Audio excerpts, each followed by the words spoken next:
सदगुरु कबीर ने कहा, दीन गरीबी बंदगी सबसो आदर भाव, कहीं कबीर सोई बड़ा जामे बड़ा स्वभाव। सदगुरु कबीर कहते हैं दीन गरीबी बंदगी और सबसो आदर भाव, कहीं कबीर सोई बड़ा जामे बड़ा, क्या कहते हैं, जामे बड़ा स्वभाव। कौन बड़ा है? जिसका स्वभाव बड़ा है वही बड़ा आदमी है। कोई धन से बड़ा ज़्यादा दिन तक वो टिकेगा नहीं। अभी देखिए प्रधानमंत्री है, कोई राष्ट्रपति है, कोई मुख्यमंत्री है, तो कब तक रहता है पद पर? 5 साल, और जीत गए तो 10 साल। तो ये एक सीमा तक है, लेकिन जिसका बड़ा स्वभाव रहता है वह व्यक्ति नहीं रहने पर भी याद किया जाता है कि अमुक व्यक्ति कितना सुंदर था। तो स्वभाव की सुंदरता के कारण आदमी महान होता है, ऊंचा उठता है और उसी को बड़ा आदमी कहा जाता है। हमारे गुरुदेव जी कहा करते थे,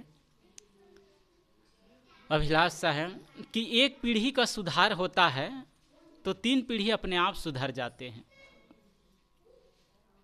एक पीढ़ी यदि माता पिता सुधर जाए, अच्छे रास्ते पर चले, तो वहाँ बूढ़े जो लोग हैं, सास ससुर है, माता पिता, उनकी सेवा होती है। और उसके बाद उनकी जो संतान हैं, उनके जो बच्चे होंगे वे भी सुधर जाते हैं। तो पहले जो दाम्पत्य जीवन है वे सुधर गए, वे गुरु से दीक्षित हो गए, सत्संगी हो गए, तो बड़े बुजुर्ग है घर में, बूढ़े लोग हैं, उनकी सेवा होती है। उसके बाद उनके जो बच्चे हैं उनको देखकर वे भी संस्कारित होते हैं। तो गुरुदेव जी कहा करते कि एक पीढ़ी सुधरती है तो 3 पीढ़ी सुधर जाती है। यहाँ आकर देखने में लगता है कि एक पीढ़ी सुधरती है तो 4 पीढ़ी सुधर जाती है। साहब जी है, देखिए भक्ति के मार्ग पर लगे हैं, सत्संग के मार्ग पर लगे थे। उनकी जो घर में जो आई है बेटी, छोटी वाली बेटी है शायद, उनका कितना सुंदर स्वभाव। उनके बाद और उनके जो साथी है, क्या सनत सनेही, संत सनेही, नाम भी बड़ा प्यारा है। मतलब संत सनेही, मतलब संत को जो प्रेम करने वाले, उनके प्रति जो भाव रखने वाले हैं, वह उसका अर्थ हुआ कि संतों के जो प्रेमी हैं वो संत स्नेही हैं। और जैसा नाम है वैसा काम भी है। कितना जब से आए तब से सेवा में लगे हैं पूरे परिवार। तो पहले तो साहब जी को कहा, उसके बाद उनकी जो बेटी है वे, दामाद जी हैं वे, उसके बाद उनके जो बच्चे लोग हैं वे लोग, देखिए अभी छोटे वाले भोजन बना रहे हैं, बड़े वाले उस समय हम जलपान बनाने गए तो अपने से आग जलाए। ये लोग स्नान कर रही थी, मम्मी है और जो उनके साथी है, जो घर की बहू है, वो लोग नहा रही थी, उधर काम कर रही थी। तो ये नहीं कहें कि मम्मी लोग आग जलाएगी, हम जेंट्स हैं हम क्यों जलाए, अपने से जाकर वहाँ आग जलाई, तब फिर मैं वहाँ जलपान बनाने के लिए गया। छोटा वाला है तो वो उधर भोजन बना रहे हैं सभी का। तो ये कहे ये 3री पीढ़ी तो यही तक हो गई। अब उनके जो बच्चे हैं, छोटे छोटे बच्चे देखिए आते हैं तो हमारे पास आ जाते हैं, तो उनको भी संस्कार मिला। तो एक पीढ़ी के साथ साथ 4थी पीढ़ी की अभी ही सुधार दिखता है। तो जिस घर में संत जन आते हैं, सत्संग से जुड़े रहते हैं, वहाँ तो स्वर्ग बसता है। भजन में गाते हैं ना, मृदवाणी सुंदर बर्ताव सभी गुणों की खान है, प्रेम की गंगा बहे जहाँ पर, और क्या कहते हैं, वह घर स्वर्ग समान है। जिस घर में प्रेम की गंगा बहती, प्रेम के कारण ही, अभी साहब जी से सुन रहे थे, प्रेम के कारण ही, एकता के कारण ही, संगठन के कारण ही वे लोग राजा हो गए। जितना राज्य राजा का था उतना राज्य उनका भी हो गया। पहले कैसे था, बिखरे हुए थे। जैसे उंगली, एक उंगली कहे हम तुम्हारा सहयोग नहीं करेंगे, दूसरा उंगली कहे हम तुम्हारा सहयोग नहीं करेंगे, तो है तो 5, लेकिन इससे छोटा काम भी नहीं होगा। क्यों? क्योंकि संगठित नहीं है। और यदि संगठित हो गए तो बड़ा सा बड़ा काम भी इस हाथ से होता है। कहावत है ना, सब बड़े बुजुर्ग लोग पहले कहा करते थे कि बंद मुट्ठी, क्या कहते थे, बंद मुट्ठी लाख की और खुल गई तो खाक की। यदि बिखर गए, यदि अलग अलग हो गए तो शक्ति कमजोर हो जाएगी और फिर वह घर उन्नति नहीं कर सकता है। जहाँ प्रेम होता है, जहाँ संगठन होता है, जहाँ एकता होती है, वहाँ बड़े से बड़ा काम भी हो जाता है। सदगुरु कबीर कहते हैं, कहीं कबीर सोई बड़ा, वह बड़ा है जहाँ में बड़ा स्वभाव। जिसका स्वभाव सुंदर है उसी की ही आदमी नहीं रहने पर याद करता है। अच्छे स्वभाव वाला व्यक्ति जीवन भर सबको हंसाता है। जिसका स्वभाव सुंदर है वह परिवार में रहता है, समाज में रहता है, तो जब तक वो जीता है लोगों को हंसाता है, और जब इस दुनिया से जाता है तब क्या करते हैं? रुला कर जाते हैं। लोगों के आंखों में उनके लिए आंसू होते हैं कि कितना सज्जन थे, कितने अच्छे व्यक्ति थे, इस दुनिया से चले गए। दुर्जन व्यक्ति की पहचान क्या है? दुर्जन व्यक्ति की पहचान है वो जब तक जीते हैं लोगों को रुलाते हैं, लोगों को दुख देते हैं, लेकिन एक समय वह भी हंसाता है। सज्जन व्यक्ति क्या करता है? जीवन भर हंसाता है और जाने के समय रुला कर जाता है। और दुर्जन व्यक्ति क्या करता है? जीवन भर रुलाता है और जाते समय अंत में सबको हंसा कर जाता है। जो दुर्जन व्यक्ति होता है जब तक जीता है दूसरों को दुख देता है, जब वो दुनिया से चला जाता है तो गांव समाज के लोग कहते हैं अच्छा हुआ गांव के कांटा निकल गया, पृथ्वी का, धरती का भार हल्का हो गया। तो हमें कैसा बनना है? दुर्जन बनना है कि सज्जन बनना है? ये हमारे भीतर है, ये अंतर ही है। अब हमें कौन सा फाइल खोलना है, सज्जनता वाली या फिर दुर्जनता वाली? आदमी वही है, जैसे हीरा होता है, हीरा होता है वो यदि मिट्टी में गिर जाए तो है तो हीरा, लेकिन मिट्टी में गिरा है तो उसको लोग देखेंगे नहीं, कीमती है, लेकिन मिट्टी में गिरा है तो कीमती नहीं रहेगा। जब उसको धोकर उठा लिया जाए तब वो कीमती हो जाएगा। आदमी हीरा है, लेकिन उसके अंदर यदि दुर्गुण आ गए, उनके अंदर कोई व्यसन आ गए, उनके अंदर कोई विकार आ जाए तो उसकी क्वालिटी को घटा देता है, उसकी जो महानता है उसको घटा देता है। जैसे सांप सीढ़ी का खेल होता है, बचपन में खेला करते थे, देखा करते थे, अभी भी लोग खेलते हैं सांप सीढ़ी का खेल।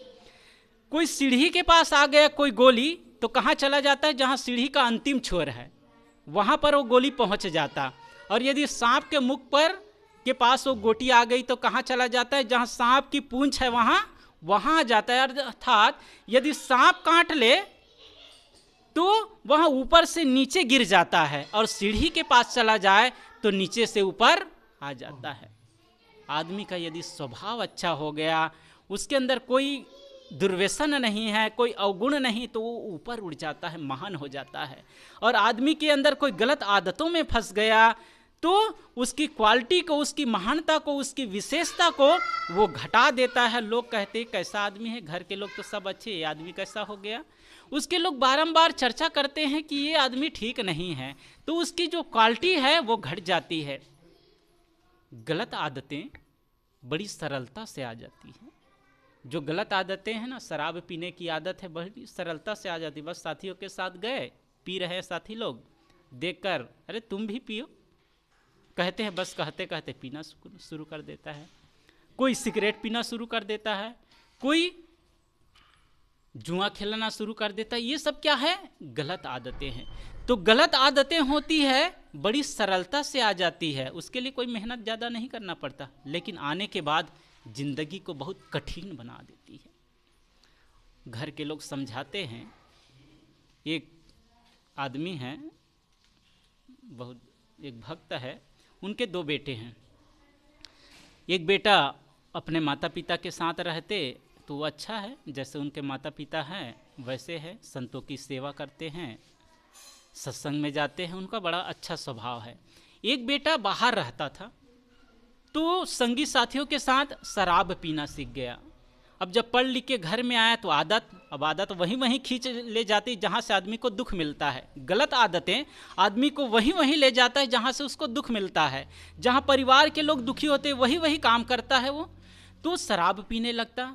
घर के लोग समझाते, बेटा तुम सब लोग अच्छे हैं, तुम शराब पीते हो, समाज के लोग क्या कहेंगे कि इनके घर में साधु संत आते हैं, ये अपने बेटे को ही नहीं समझा रहा है तो दूसरे को क्या ज्ञान देगा। और सत्संग में जाता, हमारी भी बदनामी होगी, तुम्हारी भी बदनामी हो रही है, लोग हमें अच्छी दृष्टि से नहीं देखेंगे कि इनके घर में शराबी है, ये अपने घर को ही नहीं समझ क्या सत्संग करता है, तो तुम शराब छोड़ दो। बहुत समझाते तो कई बार शराब पीना छोड़ देता, फिर आदतें, कहा ना गलत आदतें वहीं ले जाता है जहाँ से आदमी बचना चाहता है, फिर वो शराब पी लेता है। तो कई बार उसके पिता उसको घर से निकाल दिए, फिर वो कहता है पापा अब मैं नहीं पीऊँगा, फिर आता है फिर पीने लग जाता है।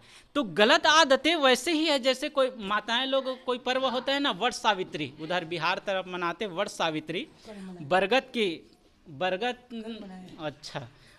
पेड़ की पूजा करते हैं, तो उसमें रस्सी बांधते हैं ना, रस्सी बांधा जाता है। तो कोई एक आदमी रस्सी बांधे तो उतनी मजबूत नहीं है, उसको कोई भी तोड़ सकता है, लेकिन जब गांव भर के लोग उसमें बांधेंगे तब क्या होगा, वो रस्सी बहुत मजबूत हो जाएगी और उसको तोड़ना असंभव हो जाएगा, कठिन हो जाएगा। ऐसे ही आदमी यदि गलत आदतों में पड़ गया तो उसको फिर तो वो छोड़ नहीं पाता है। दुनिया में देखी जाती कोई भी चीज़, हम जैसे रबड़ है, तार है, उसको खींचते हैं तो क्या होती है, फैलती है, बड़ी होती है। लेकिन एक चीज़ ऐसी है जो फैलती नहीं है, घटती है और हमारी जिंदगी को भी छोटी करती है। क्या है वो? दुनिया में कोई भी चीज़ें यदि खींचा जाए तो वो फैलती है, बड़ी होती है। और कौन सी वो चीज़ है जो स्वयं छोटी होती है और हमारी जिंदगी को भी छोटी करती है? क्या है? सिगरेट, बीड़ी। जब खींचा जाता है तो क्या होता है, वो बढ़ता है कि छोटा होता है? छोटा होता है। और जो पीता है, जो खींचता है उसको, वह भी, उसकी जिंदगी भी छोटी होती है। तो ये गलत आदतें एक बार जीवन में आ जाता है तो वही सांप जैसे काट लिया तो गोटी सबसे नीचे आ जाती है, ऐसे ही आदमी खाई खंधक में गिर जाता है, उसका स्वास्थ्य दिनों दिन गिरने लगता है, गांव समाज में उसकी इज्जत नहीं रहता। वो कमाई करता है लेकिन घर में बढ़ोतरी नहीं होती। वो वैसा ही है जैसे नल लगा है, नल को खोल दिया जाए और बाल्टी रख दिया जाए और बाल्टी में तला है ही नहीं, पानी तो नल से गिर रहा है, बाल्टी में तला नहीं है, तो बाल्टी भरेगी या फिर खाली रहेगी?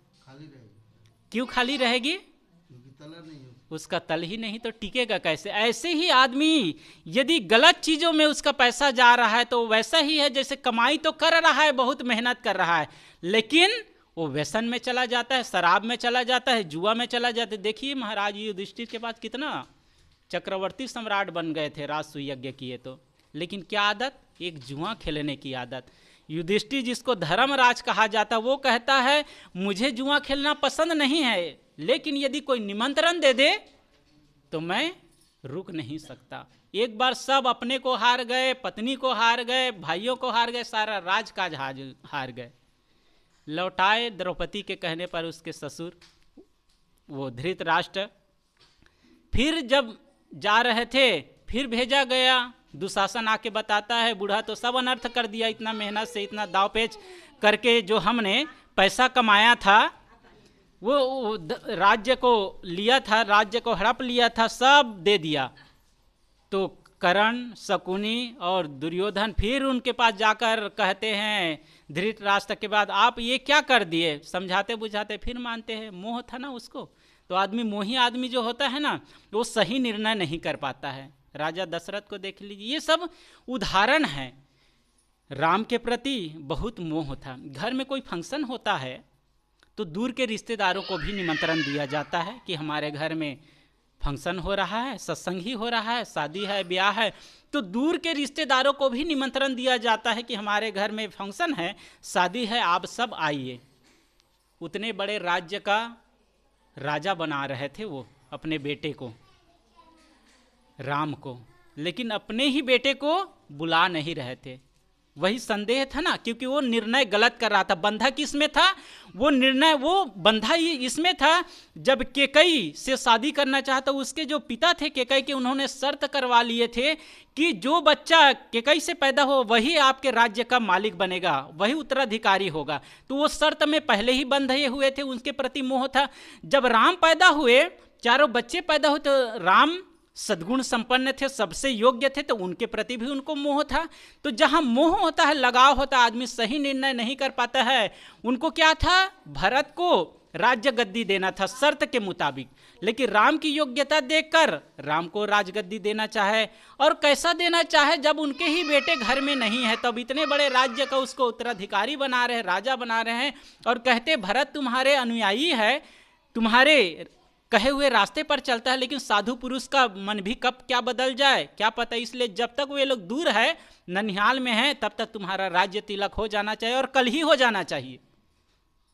और ऐसा वो गलत काम कर रहा था, इसलिए क्या हुआ, यदि भरत रहते तो ऐसा नहीं होता। भरत के अनुपस्थिति में वो राज्य देना चाहे, और मंथरा के बहुत कहने पर वो 2 वर मांगी थे, कई मांग लेती है, जिससे राम का वनवास हो जाता है और इनको राजगद्दी कहती है।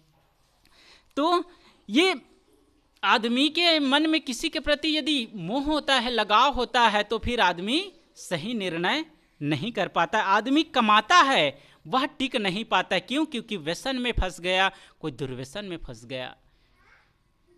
सदगुरु कहते हैं, कहीं कबीर सोई बड़ा, जामे बड़ा स्वभाव। जिसका स्वभाव सुंदर है, जो गलत आदतों से मुक्त है, जिसका जीवन पवित्र है, जिसकी बोली सुंदर है, जिसका कार्य सुंदर है, जो संतों के प्रेमी हैं। जब संत हमारे घर में आते हैं ना, तो संस्कार मिलता है। देखिए, हम लोग संत जन आए हैं यहाँ, तो बच्चे बच्चे देखकर सीख रहे हैं कि हमारे घर में संत आए हैं।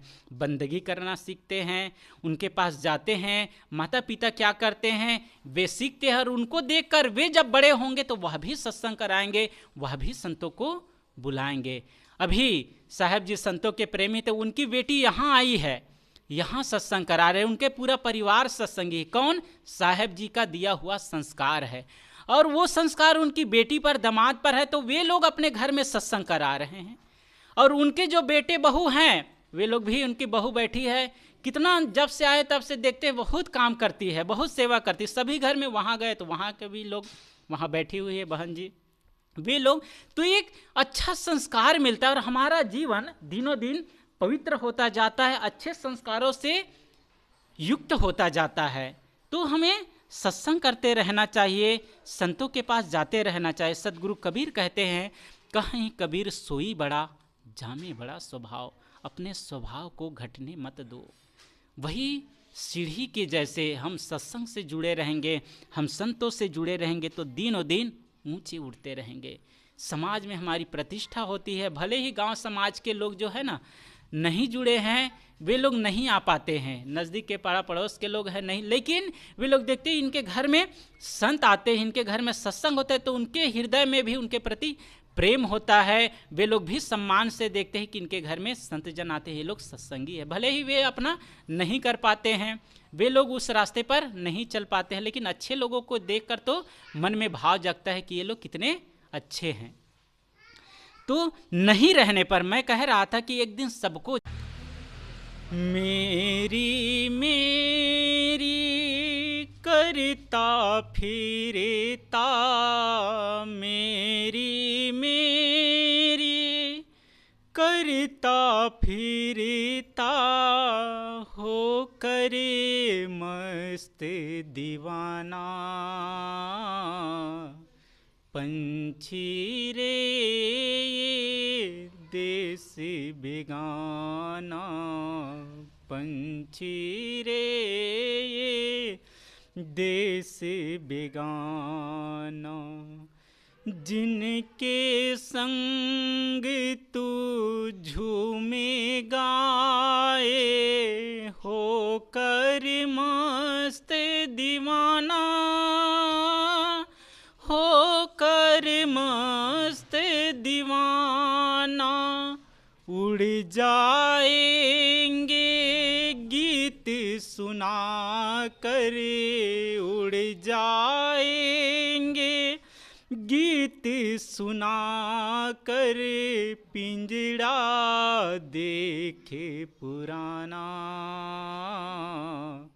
पंछी रे ये देश बिराना, पंछी रे ये देश बिराना। मेरी मेरी करता फिरता, मेरी मेरी करता फिरता, सांझे ढले उड़ जाना। पंछी रे देश बिराना, पंछी रे देश बिराना। तोड़ के पिंजरा उड़ जा पंछी, कट जाए कर्म की फांसा, कट जाए कर्म की फांसा। ऐसा राग सुना रे जिसे से, ऐसा राग सुना रे जिसे से, मिट जाए आना जाना। पंछी रे देश बिराना, पंछी रे देश बिराना। मेरी मेरी करता फिरता, मेरी मेरी करता फिरता, सांझे ढले उड़ जाना। पंछी रे देश बिराना, पंछी रे देश बिराना। बोलिए सद्गुरुदेव की।